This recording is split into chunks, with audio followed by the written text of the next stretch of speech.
All right, so another thing that we want to do in these cases is we want to mine inconsistencies. We want to make sure that we get every inconsistency, that we have a chart to keep track of everything this officer says about what happened, and we track it. And when we go to impeach the officer, we do not want to wait until the section he's talking about the thing to do the impeachment. We want to do all the impeachments up front and at once.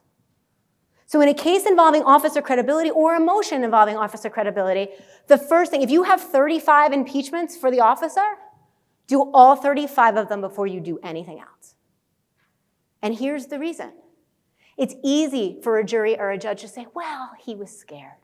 Or, well, maybe he couldn't see that well. Or, well, when you're on impeachment number 5 or 6, they start to go, I can't forgive this many mistakes. That's how you turn somebody who's mistaken into a liar.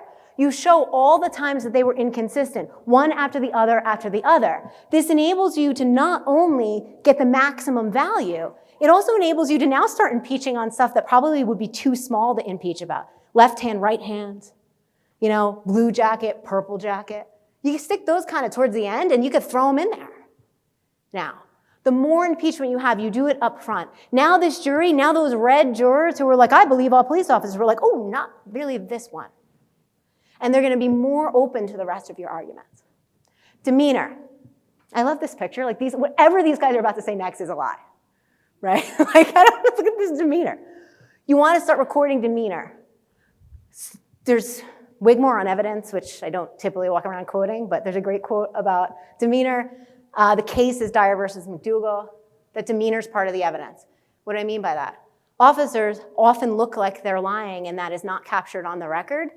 And then we wait till the closing, or we wait until we're doing the oral argument, and we say things like, Judge, he just seemed like he was lying. And as it comes out of our mouth, we're like, that sounds so stupid, right? So how do we do it? I've started putting this in my trial notes for cops or in my motions.